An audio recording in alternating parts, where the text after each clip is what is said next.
सर्वसामान्यांच्या हक्काचा आवाज जागर जनस्थान।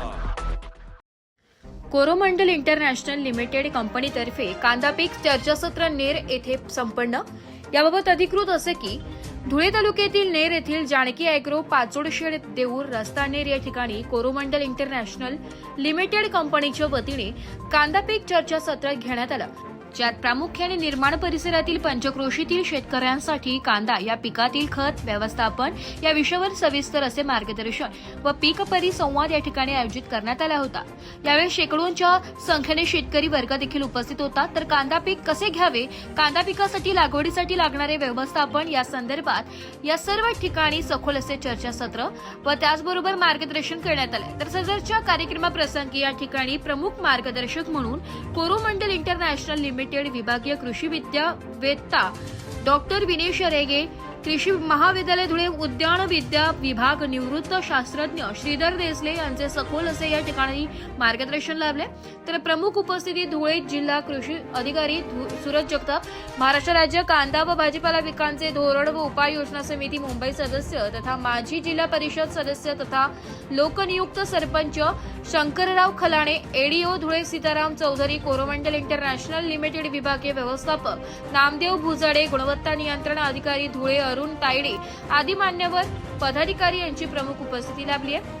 तर यावेळी या ठिकाणी शेतकऱ्यांसाठी कोरोमंडल इंटरनॅशनल लिमिटेड कंपनीच्या सर्व प्रकारचे खते, बियाणांची बॅनर, माहिती पत्रक या ठिकाणी लावण्यात आलं होतं। तर अतिशय सखोल असं मार्गदर्शन शेतकऱ्यांसाठी देण्यात आलंय।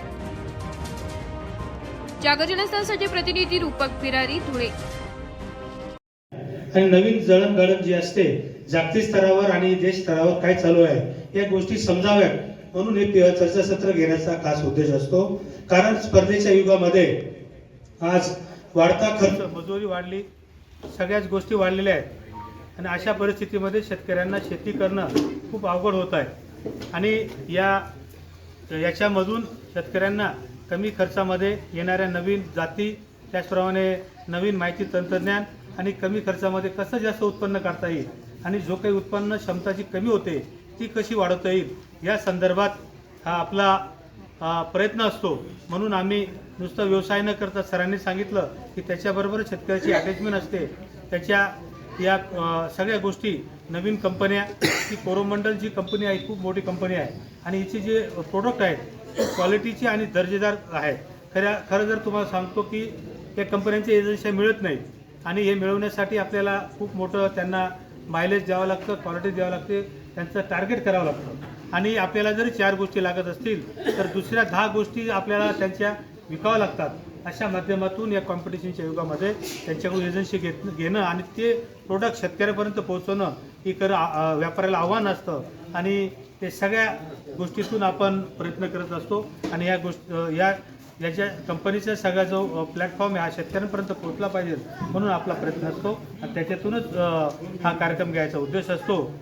दरवर्षी आपण घेत असतो आणि खऱ्या अर्थाने साहेब देसले सरांना ऐकण्यासाठी खूप लोक येतात, कारण आमच्याकडे कांदा हा मुख्य पीक आहे आणि याच्यावरच आमच्या शेतकऱ्यांची अर्थव्यवस्था मोठी अवलंबून असते।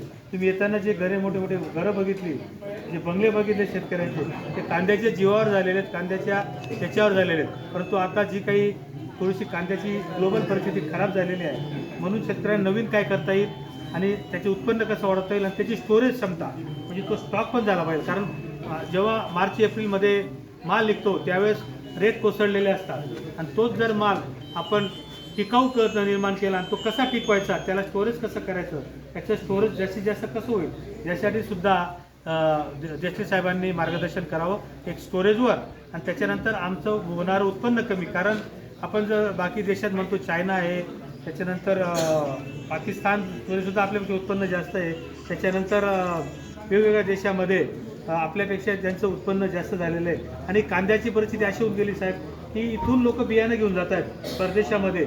जो आपली मोनोपाली होती, आपला कांदा तिथं जायचा, पण आपलं बियाणं घेऊन जातात आणि तिथं कांदा उत्पन्न करतायत। या सगळ्या गोष्टीमध्ये आपण कोणत्या पिरियडमध्ये कांदा लावला पाहिजे आणि कोणत्या पिरियडमध्ये तो काढला पाहिजे आणि त्याचे स्टोरेज कसं केलं पाहिजे याच्यावर आपण मार्गदर्शन करावं।